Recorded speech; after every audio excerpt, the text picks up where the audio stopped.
Hi, folks, and welcome to the Saturday morning Samoflange. I'm Matt. I'm Benjamin. Yeah, and this is top 5 cartoon Top 5. What are we theme even songs doing here? What are we even doing here? What is the point of you right now? You know, we don't talk about this. We don't talk about any of this before we start the podcast. We've said this before. We keep it fresh. Yes. So we don't discuss the topic once we decide what the topic's going to be. I did discuss this with my wife, and oddly enough, my wife and I think, had 2 crossover. Because I had her name hers. You did this one? She named a few. I understand. And she named one that was on my list too. And then she didn't have 5, but when I named one, she went, "Oh yeah, I'd put that on my top 5 too." And I was like, "All right, right on." Interesting. So it's interesting that it's weird because this is such a broad topic that has a lot of good answers. By the way, there's a lot of cartoon theme songs. I got this idea when we did video game theme songs. I started thinking about cartoon theme songs, and ones that I just always loved as a kid and still today would sing at the top of my lungs in a way, or I just love the music, period. Yes. And there's no doubt that there's going to be, in fact, you let me know, are we going to have any crossover, and if so, how many? I have 2 crossover listed. I'm going to go 1. And this is of every... Because I can't go 3. Bravo. This Because is I was going to say. I have it on here. Like, there it is. Crossover 2 at the bottom. Okay. Well, I would have, if you would have asked me, I probably would have said 2, but I'm going to go 1. Okay. Even though I think you're right. I can't go 3. Last week we failed horribly at this anyhow because we had all of 0, I think. This week we'll see how it goes. Well, I feel like it's interesting because you and I are pretty close to the same age, and that anyone listening to this will inexorably be linked to your childhood, right? Right. Whatever was the cartoon you watched growing up, usually will have some pretty good memories associated with it. And I know that it has pretty good memories, but I threw it out because it's not as catchy as the one. So you did take that into consideration. I did, because there's a lot of theme songs that bring back memories. Oh, that's true. We talked about this with the video game music. Yes, there's a ton. There's a lot of good stuff. I went with that and went, okay, now let's boil down to the jingle. Yeah.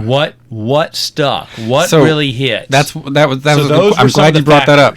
Was there anything else? What were the other factors for your qualifying? Those were it. The jingle, the nostalgia. The nostalgia was part of it, sure. And there's an honorable mention here that I don't think you have, so I'll say it before then. Do it. But no, I'm just saying that it was that, and then plus it was just the music overall. Is it catchy enough? Music, is it catchy enough? Okay. Did it stick in your head enough? Does it stick in your head? And we talked about this a little bit during episode 200 as well, with the cartoons and deregulation of the 80s and how they were able to market to kids then, and we were kids when that happened. My honorable mention is a cash grab, a toy. Oh no, really? A cartoon made after a toy model. Well, let's have it. Let's go. Okay. Well, the honorable mention is Mask. So this is number 6. This is number 6. Mask. Yes, I remember you talking with Mikey about that. I don't know if you've ever heard. You never saw this.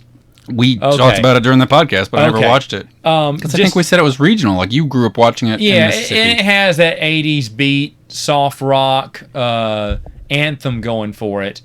But it would start off. I can't play anything because of copyright things on YouTube. But look, I can let you listen to it later on. But it had this beauty of modern computers. You can open up another tab right now while we're listening to it. That's true. But the thing is, though, it started off really nice, and it just took off, and it was a fun romp. I did listen to it again to make sure it wasn't going to make my list, and it didn't. So do you have any honorable mentions? So did it get bumped down to number 6 from something else? No. I thought about it, but it didn't make it. I do have an honorable mention. Go ahead. And I make it honorable mention because it's newer. And for me, I don't have anything new. A lot of mine were all from that's what I was thinking too. That's what I was kind of expecting. But Family Guy, the title. That's a good Family one. Guy. I like that one. It's a great. Do you know what I like better? Catchy theme from Seth the Cleveland Show. I know you love the Cleveland Show. You and Megan both love the Cleveland Show. That theme song is great. Megan will sing the whole thing. Hey, my name is Cleveland Brown, and I am proud to be. Right. Megan, we love the Cleveland Brown Show. That's amazing. That was one of our favorites. That was Megan's favorite. So you Megan prefer loved Cleveland Brown better than I like Family Guy better, but Megan was a Cleveland Brown fan the whole way. Like the show in general, as well as the character. She loved it. She loved the character, and it only ran for a season or 2, right? Only ran for, I think it went about 4 seasons. But either way, though. I can't believe Family Guy is still going. It's I know. amazing. That's I know. amazing. It's now like The Simpsons. It'll just Especially keep going when they redid the Star Wars, and they did the first one, and then they did the second one, and then they asked them to do the third one, and then by the third one, the scrolling credits are like, well, we're doing this because Fox wanted us to. Fox said we have to do a third one. They're paying us $1 bajillion, and we don't really give a damn at this point, so we're just going to write whatever we want here. Well, yeah, exactly. And that's been the attitude for years, and it keeps going. It keeps going, yeah. I don't know. I wonder if people who draw The Simpsons feel the same way about it. They're like, well, I don't know what this is. I'm high right now. I'm just going to try. Maybe, but I'm going to say the first 5 that I mentioned are my top 5. Really? There was no rearranging or just no, there was deliberation. There was rearranging of rearranging, this but list. no deliberation. But I think the top, and usually that's how it goes. The top 5 that come to my head usually make my list. Sometimes 1 or 2 get bumped off, but. So we have kind of a half crossover at this point already because that was exactly how my list came about. These were the first 5 that came to mind. There you go. Yeah, so that makes it easier. Right. And I did go back and vet them, like you said. Yeah, I went to go back and listen to each one. I listened to them and just like, am I really remembering this right? And I was. Yeah, it was good. My number 5 is going to shock a lot of people because it was also one of my wife's. My wife's would probably put it at number 5 too. The New Adventures of Winnie the Pooh. You are right that it's going to shock at least one person. And he's right here. I can sing it, I guess. Please go right ahead. Pooh Bear, Winnie the Pooh Bear. I don't know. Something about it was like a little. It sounds very emphatic. It was a little bit more oomph in it. You don't think of Winnie the Pooh and hear determination. Dun, dun, dun, dun. It wasn't that one. It wasn't the classic one. It was the New Adventures. So they have to be a little bit more. It was edgy. It was 80s, and you had to give a little bit of oomph. Did it have synth music? It had some beats. No, it just had a drum beat. No, some trumpets. Yeah, it was just, I don't know, it was just rompy, happy, adventure-y, and it showed all these little action sequences with them, a little bit as actiony as you can get, like them all falling from a tree limb or, or barreling around the corner in a wagon or something. Just all this fun stuff they were doing together. And then it would end with some sweet, and that's the thing, the ending was like it wasn't a violin, but it was some kind of sweet synthesizer. Oh, okay. Like a little lullaby at the end. It ended on a lullaby because it ended note. with Christopher Robin hugging Pooh Bear, and the sun's setting or the moon's up, and they're kind of just being best friends. And you're like, man, that's good. And the cartoon, I remember a little bit here and there, but just the music of that I just thought was just really catchy for me. And even I'm shocked it made my top 5 because there's a ton. Because I had to listen to Mask and say, will Mask beat it? And I went, this is good, but it's more nostalgia than it is about just the music.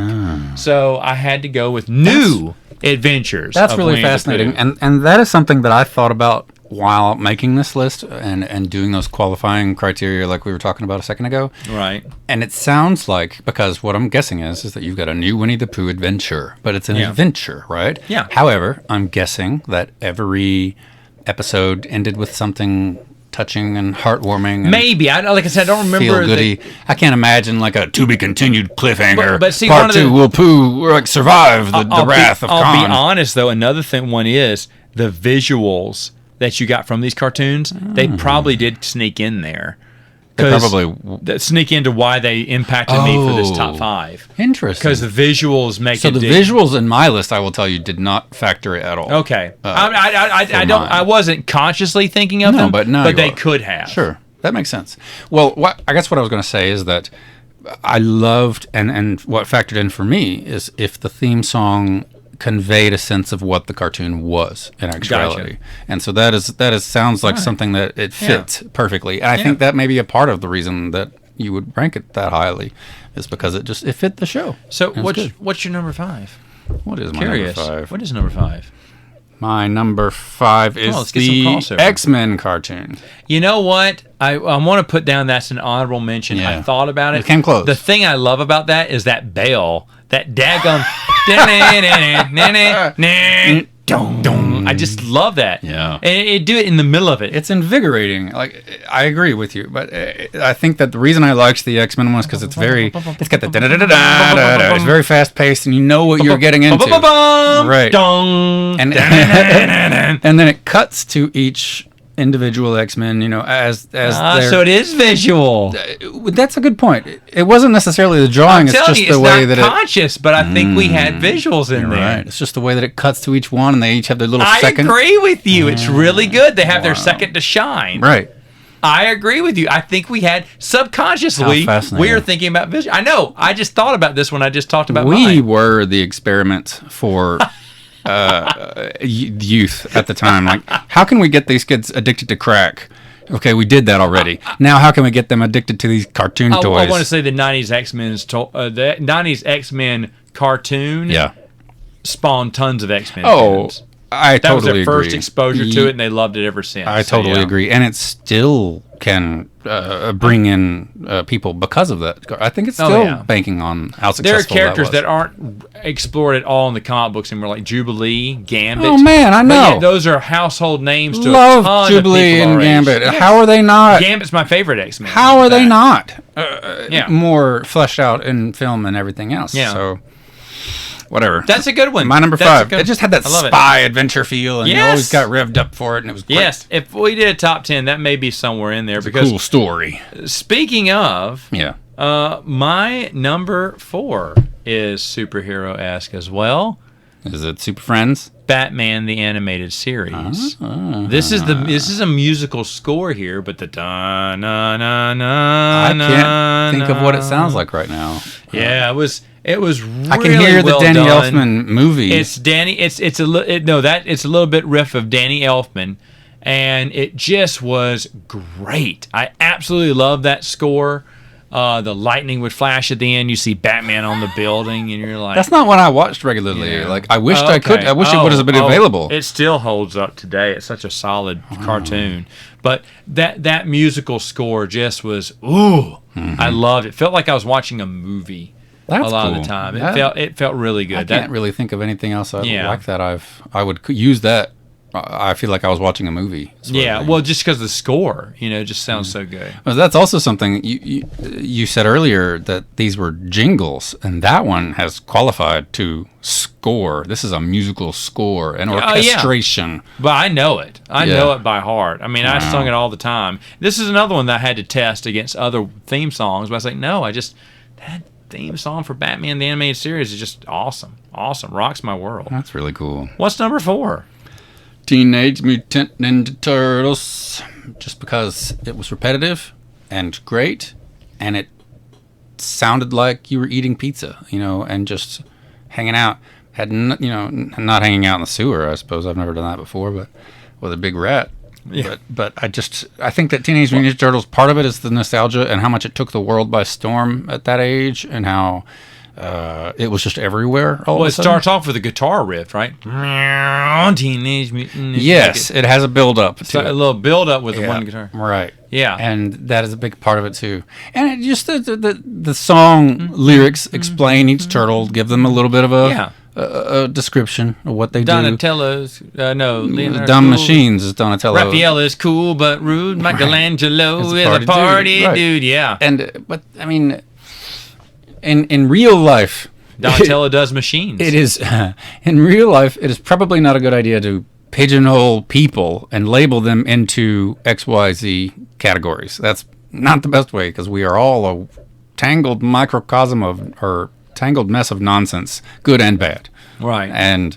But for cartoons, that was one of the best ones that just took these 4 archetypes and just really had fun with it. And I realize a lot of cartoons do that. I just feel like that the Turtles did it the best. You talk about a song that just gets stuck in your head, and that's it. I mean, how many times after watching the cartoon did you just keep walking around your room for the rest of the day? Teenage Mutant Turtle. He was in the half shell. Turtle power. Right. Teenage Mutant Ninja. You're just on repeat. Just how many parents lost their minds? Oh, there must have been a billion. Hearing that. I can't even imagine. Billion. I must have done that to I apologize, Mom and Dad, for how many times I sang that song.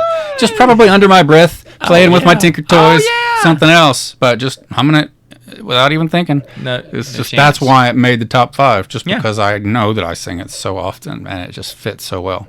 Number 1. That was it. Crossover. It was that first crossover. Well, tell me more about it then. If it's the number one. No. You've summed it up. You've done good. But I'm saying that was one of the reasons. It was just awesome. I loved everything about it, and that was my number one. And my wife also had that one. She had that one in her top 5. She had that one in her top 5. I think that was her number one as well. And something else that she had that neither of us would have. No, I don't think either of us had. Doug. From Nickelodeon. Doug? Wow. She was a big Doug fan. But I said, you know what? That is a catchy song. I was never a Doug fan myself. I didn't have Nickelodeon growing up. The newest cartoon on my list was Batman, though. So don't expect anything newer than that. Spoiler alerts. We got some spoilers there. Spoiler stuff. My number 3, I'll go to number 3 here, was, and I've talked about this before, and I've just really loved the theme music, is Kid Video. Kid Video. Kid Video was a... I don't think I've ever heard of this. No, not many people have heard of it. All right. Except for my buddy Wes. He knows everything Except for 80s. Wes. Dang it. He knows everything 80s. Jeez, Wes. I have a Kid Video shirt that I'm very proud of, but no one knows. Even my own brothers who watched the show with me couldn't remember what Kid Video was. I was like, remember we used to watch it all the time. It's about these 4 kids... videos together. That were actors. One played Cousin Oliver in the 70s on the Brady Bunch. Okay. Now he's a teenager and he had his own cartoon. And it's these 4 kids who get sucked into a cartoon, a Music World cartoon, and they have to get out.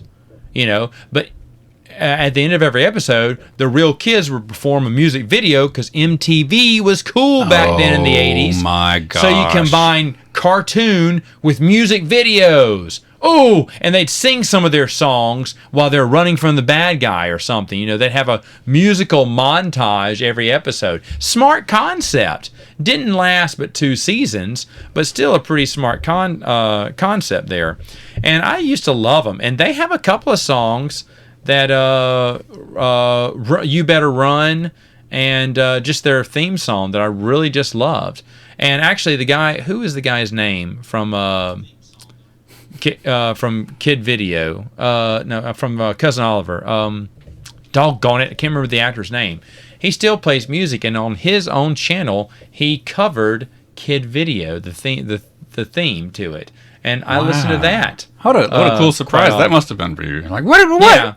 And he's smiling and kind of, after he turns on the camera, he's just kind of smiling to himself like, that was fun. And a lot of people are like, oh my gosh, can you cover this? Can you cover that? And I'm like, do you guys not know he was in Kid Video? Like, he goes, oh, I remember that cartoon a long time ago. I said, yeah, Robbie Rice. That's who it is. Okay. Robbie Rice said, yeah, Robbie Rice was in it. Yeah. That's why he's playing the theme. He's not covering just some Not random just for 80s fun. song. Right.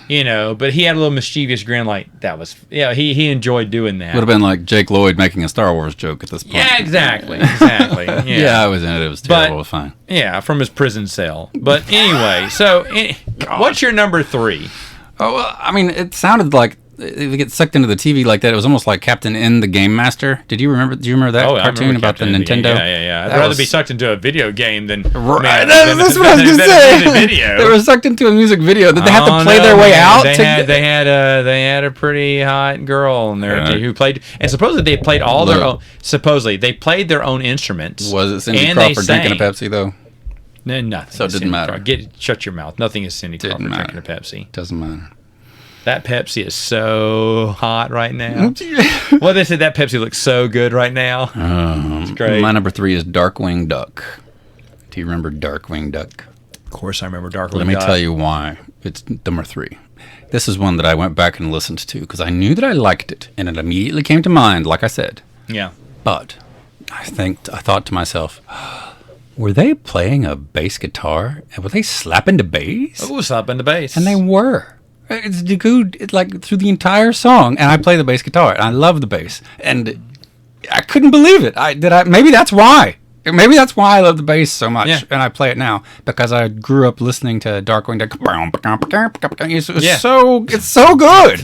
And then you throw in some pipe organ randomly, and it just kicks in, but it sounds great. Yeah. It's so catchy and fun. Disney Afternoon, the whole lot would be honorable mentions for me in a way, because Gummy Bears. Gummy Bears was a good one. That was almost my honorable mention was Gummy Bears. Gummy Bears is a good one. I love Gummy Bears, in fact. Rescue Rangers. That was another one of my almost and made one that I considered into the top 5 was Tailspin. I love the drums. Great.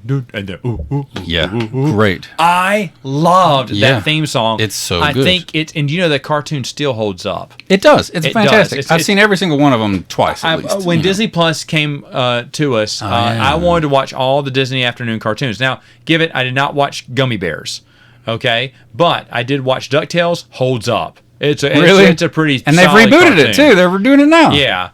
Rescue Rangers? No. You're gonna have to. I'm so shocked. I loved Rescue Rangers back in the day. This is why I went with 2, or would have even gone 3 with crossover, because all of these were in the same contention. Oh yeah, exactly. Yeah. The same contention. Tailspin holds up, and for me, Darkwing Duck did not hold up. Even though I remember loving it as a kid. And it made my number 3 because of the bass guitar. And the dude sitting there, and he's slapping it away. And this was pre-digitizing all of it, I think. Right. And so he's playing that guitar in a studio somewhere. And I was like, that guy's killing it. It's great. Yeah, it's great. So I think it was just that. And then the dichotomy set it off with the pipe organ. They're like, what other random instrument can we throw in here? If you have Amazon Music, there's a CD called Disney Afternoon, and they play all the theme songs. Plus, the widely forgotten, I forgot about it, the Disney Afternoon jingle. What do you mean? That they would play like before before they played 4 Disney back-to-back cartoons. Right. I loved it because before they played DuckTales, Rescue Rangers, Gummy Bears, and Tailspin, or what? We have 4 of them together. Did it start for you at like 3:00 when you got out of school? Yeah, you'd watch them. Yeah, you'd watch them all. 3 Disney Afternoon cartoons, and then from 3 to like 4:30. Absolutely, back to back, just like our Saturday morning Samoflange. Yes, 6 a.m. You always watched it. That we had afternoon. 3:00 cartoons is the alternate name we had for this channel. I'm kidding. Darkwing was the dark horse for me, and I realized that it's not going to be a lot of people's favorite, and the cartoon isn't necessarily my favorite at all, but I was judging this based on the song alone with that. Like, I was not accounting for the cartoon itself. These are not my top 5 cartoons, I don't think. I haven't thought about that, but I was going based on the theme song alone. Okay. And re-listening to it, I was like, this is really good.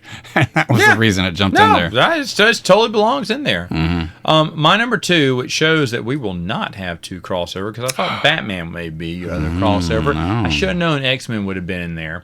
I had high hopes when you said X-Men that Batman was going to be there. But, so it looks like we only have 1 crossover, unless on some wild chance you have Heathcliff. I do not have Heathcliff on a wild chance. My wife, on her top 5, put Garfield and Friends number 2. Really? She loved, we're ready to party, we're ready. I don't think I've ever heard the Garfield. I love Garfield. Of spaghetti. Oh, my God. She loved Garfield and Friends theme song. That was her number 2.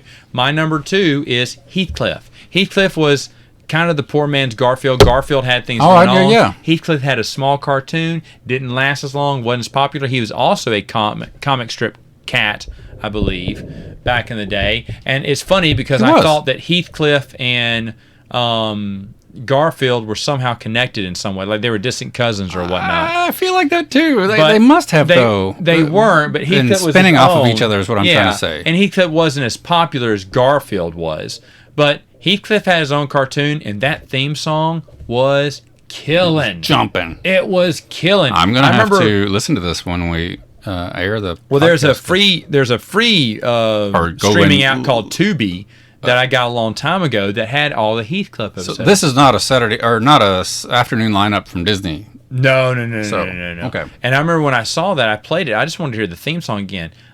I know it annoyed my wife, but I turned it up as loud as I could, and I was just belting out, singing it, jamming to it, because I was like, dang, I remember it being a good theme song, but not this good. I mean, this is rock out and everything. I mean, my hair right now is made for headbanging, and boy, did I want to. Wow. This is a strong number 2. No take backsies. Number 2. I mean, like I said, it's right up there. And Teenage Mutant Ninja Turtles edges it out by 1 step, but it doesn't fall far behind my number 1 because Heathcliff was a great theme.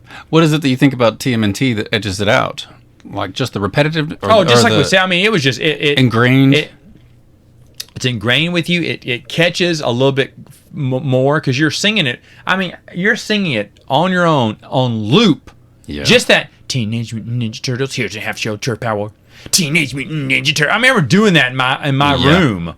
You'd always just sing that theme song again, the jingle, the chorus. And I bet there are a lot of places you could go even today and just randomly start to sing that around strangers, and people would probably join in with you. Like if you're in the right crowd, absolutely, absolutely. If you're in a bunch of nerd crowds like we hang out with, What is number 2 for you? Sure, my number 2 is the Transformers theme song. You know what? I liked them, I do, but for me, the reason it didn't make it because I re-listened to that one too. Yes, it's a little slow for me. The Transformers, more than meets the eye. Now I know it's a robot voice, and it's probably paced for reason. Dun, dun, dun. Robots in disguise. Robots in disguise. Yes. No. It didn't go as fast because I'm used to listening to the movie version, which is something I still listen to on Amazon. The Transformers movie. That Something rock. You still listen to? I still listen to it. I listened to it this week. Right on. And I love the movie title version. It starts with a drum beat. I don't know if and I'm so used to hearing that. I love that theme song. That makes sense. More than the cartoon. I never had cartoon's classic though. I never had a VHS of the movie. I had several cassettes of the cartoon, and I watched those over and over. I saw the movie, and I was wanted to have it. But I did go back and listen to that theme song in my study. Here's the reason it made my number 2. Go right ahead. Is just because it's essentially 2 lyrics, right? Yeah. It's more than meets the eye. Yeah. Transformers, robots in disguise. That's it.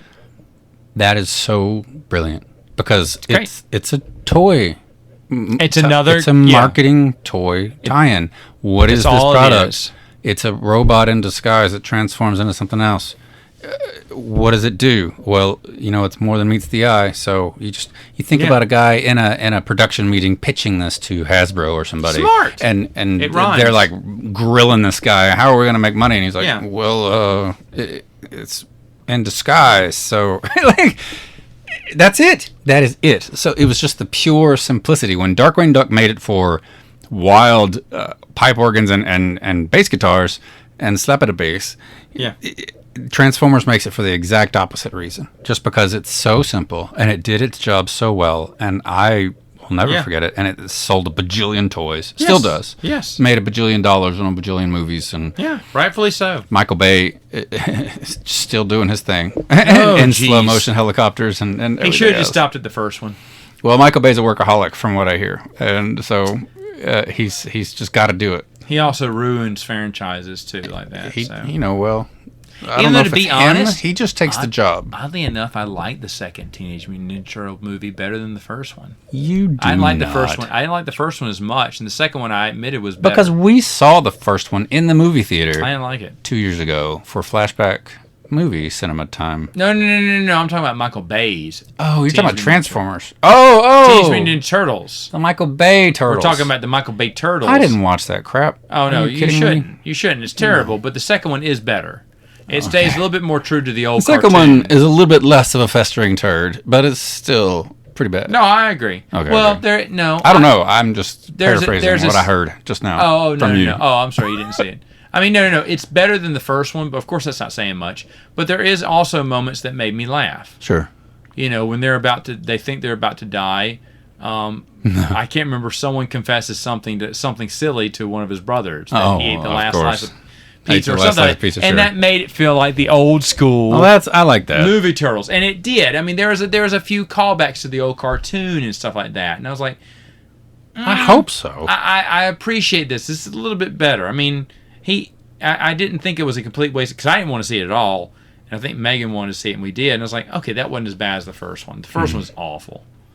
Yeah, I just don't like the look of it. We've talked about this before. But anyway, I'm sorry, I'm rambling. No, I love it. It's that's part of what we do in this podcast is we ramble a bit on stuff. And I was just talking about how movies getting made. Like, I don't blame the director as much anymore with action movies like that. Right. That's on the screenwriter and the producers and who gets cast and the casting directors and how that gets adapted to the screen. The director's really just putting a lot of things on. He's just holding the chaos together. Absolutely. And trying to get a good shot on film, and then he's got a signature. So, like, I applaud Michael Bay for what he did because I love. I don't go to theme parks that often, but I do love the Warner Brothers studios where Harry Potter World is. Yeah. In Orlando.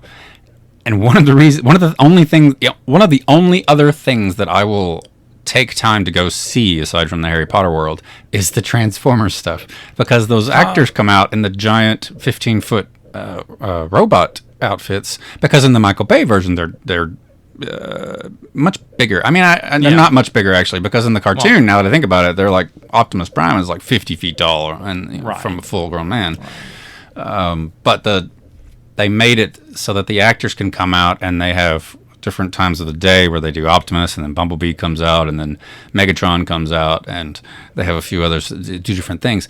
Bumblebee is a fan favorite, but he's my favorite as far as the actor who comes out, because he can't speak. You know, he does nothing that he can use. He's no voiceover button that he can press inside of his costume. And they're like 15 feet tall, the actors are in the suits. But Bumblebee has to use the music and then mime to it to articulate what he's trying to say. And the way he flirts with girls and makes fun of people and talks to them as they're walking down the street. And this actor is ad-libbing random stuff, and because he doesn't know who's going to come around the corner. And I loved that I could sit on the opposite side of the street and watch him sign autographs and take pictures and do whatever. People lined up for it, and I just watched from the other side, and it was so much fun because I got to watch him create what he was going to say, because I could see people coming and I would think, oh, he's going to play this song or that song and do this bit this gag I saw him do like 10 minutes ago. He's going to do it with this lady too, right? Yeah, because she's just now coming by. No, it was new every time. Each time. He was pulling something else out, and maybe he's got just that many in the repertoire that he can, but it was incredible to watch, and I was dying laughing across the street, like a good 30 feet away from where they're signing autographs and everything else. Yeah. And a couple of the jokes that he did, I wish I could remember what they were, and I had been recording it, because it was so good. But a couple of the jokes that he did were like 80 music references he would drop, and then the only one I can think of is some girl took a picture with him, and then she started to walk away, and he turns on, "Baby, come back," that song that and he starts reaching for. But there were a couple of what's the movie where John Cusack holds the boombox up? Say Anything, where he's got the famous scene and he's trying to get her back. Yeah. He did that to some degree, and the Say Anything, and I'm losing it, laughing just because it's improv, and he's killing it perfectly. And no one else was laughing. No one else got it. Either they were too young or didn't know what he was doing. And he looked up and he caught eyes with me, and we made eye contact. And he's like, "Yeah, you understand what I'm saying. You feel me." And then he did a little ditty for me too. He's like, because he does the shuffle, like and we change tapes real quick, change cassette tapes or whatever. And he did something to like, "Hey, you understand what I'm saying?" And he played some song that said that, and it was incredible. That's awesome. And honestly, whoever that guy was or that girl was, they made me like Transformers even more. And there you go. Maybe the Michael Bay version. Like I said, that's a good one. Yeah. But what is number one? I'm interested to hear this. Number one, you mentioned a little bit earlier. It's DuckTales. And it was a clear, instant number one for me from the beginning. I didn't rearrange it at all. It was DuckTales. Because right from the opening, 2 notes, the dun dun dun dun dun dun dun, right away. Again, wait a minute. Bass guitar. From the off. I do not. Like I said, that's another one that is classic and it's great. Here was the other reason it stayed in the number one when I was comparing it. I'm listening. Why? Exactly what I said earlier about Transformers and how it was like, here's robots, they're disguising, they change, whatever. DuckTales, opening lines. Like, race cars, lasers, aeroplanes.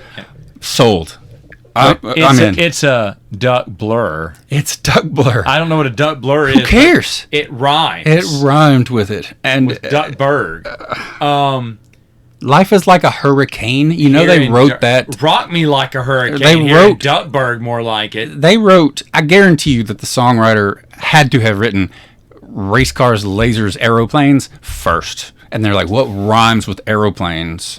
And no, he wrote the first, life is like a hurricane here in Duckburg. And he's like, okay, what else cool things can I say? Oh, race cars, lasers, aeroplanes. Totally disagree with you. I feel like. And then he had to come up with, it's a duck blur. I'll just make something up. But it gets better. Might solve a mystery. Might rewrite history. Yeah. Like that alone is enough for me. Might solve a slight mystery. Who stole my cheese sandwich? Might rewrite your entire history. Yeah. Yeah, we might mess up the continuity. And then, again, going back to cutting to the visuals, right? But when they're might solve a mystery, there's the mummy coming out like it's a mystery or whatever, and might rewrite history. They're clearly altering time in the past somehow with something else. And like just that alone, that part I would be sold. So that's two. That's 2 for 2, right? And then it's the might solve a mystery, and then build into the big DuckTales, right? Or might history, exactly. Bum, and then. So, but just the refrain, just the coda, everything else, just that part would be enough to beating the number one. So every facet of that song to me is the reason why it's all of those pieces of that song would be higher than everything else on this list. My brother said that was one of the last smart cartoons out there. It didn't treat you like you're an idiot. There's a scene, if you remember the very opening 5-part cartoon series that kicked off the series, where they're trying to find the City of Gold. Yeah, the Aztec City of Gold. Yes, the Aztec City of Gold. The map is the ship. Yep. And so the ship falls in the molten chocolate, and they pick it up. Scrooge pulls it out of the chocolate, and then as the dry chocolate, and then he runs away. And the big old boy's like, "No, we don't have it." And then he goes, "No," he's saying, "Oh man," they're like, "He took the ship," and they see the imprint. Here we are. And then later on, an episode or two later, the Beagle Boys have gotten there before, and you're like, wait, how'd they find it out? You're supposed to already see that there's an imprint because the Beagle Boys see it, but they don't make it obvious. They just pull it out, show the imprint. The Beagle Boys, oh, he stole the ship. He's like, how are we going to get there? He's like, oh, we'll find a way. And you're like, oh, wait, there's chocolate in the ship. It's frozen. And later on their ship, but they didn't just spoon feed you. Here's how they found it. Because the Beagle Boys never explained how they found the City of Gold. And Scrooge and his friends, how'd they get here? You don't have to, because if you were paying attention, you know how the Beagle Boys found it. He said it's just really ingenious. Listen up, Disney. We don't need you to spoon feed us Star Wars anymore. Right. Just let us enjoy it, and we can figure it out on our own. There's so much fan fiction to prove it, and EU Gold that will. Hey, what are your top 5 cartoon theme songs? That would be great. I would really love to hear. Because to be honest, Can anyone possibly argue with us, though? I want to say that my wife didn't finish her top 5, but I think rounding out, DuckTales would have been on there. And for some reason, I wonder if Inspector Gadget would have been on my wife's list. She never thought about it. She loves Inspector Gadget. And it's Go, Gadget, go. It's a good one. That one never did it for me. I listened to it, but it wasn't one. I'll tell you another one that almost made the list now that I think about it. Real Ghostbusters. Oh. The cartoon. I haven't thought about that. But it's very similar to the regular Ghostbusters song. So, it's basically beat for beat. And I was like, that doesn't count. They call up Ray Parker Jr. and they're like, hey, we got a cartoon now. Like, just pay me some royalties. You can use it. Okay, I stole it from someone else anyway. That's funny. But anyway, all right, so let us know. Let me make sure and read this message that I just got and that I didn't get a top 5. Oh, okay. Who's this? This is my friend Angelique. Okay, what did Angelique say? She says Powerpuff Girls is in all caps for that one. I don't have any idea what the Powerpuff Girls is. I don't know the Powerpuff Girls. And thanks for asking someone from another decade. Appreciate that. Keep going. That was a part of the reason that I asked her. Okay, keep going. And SpongeBob, which is a very popular song. Wow. Thank you, Angelique. Thank you, Angelique. Thank you for giving us that. Hey, Angelique. Two that we wouldn't agree with. If you want to, in the comments, round out the rest of your top 5. Round out the rest of the top 5. I'd be interested to hear what her age bracket younger ages if it's too. like Yeah. people who watched SpongeBob, like, did they ever watch Teenage Mutant Ninja Turtles or anything similar to it, or rather DuckTales, and realize how much worse it is than DuckTales? Like, Yeah. that's all I'm saying. There's no competition. I mean, my girls would put Yo Gabba Gabba number 1, Ooh. Wiggles number 2, Ooh. and Coco Melon number 3. Stab me in the heart. Okay. I know. Oh. But anyway. Don't let your girls do it next Saturday. Morning. Samoflange.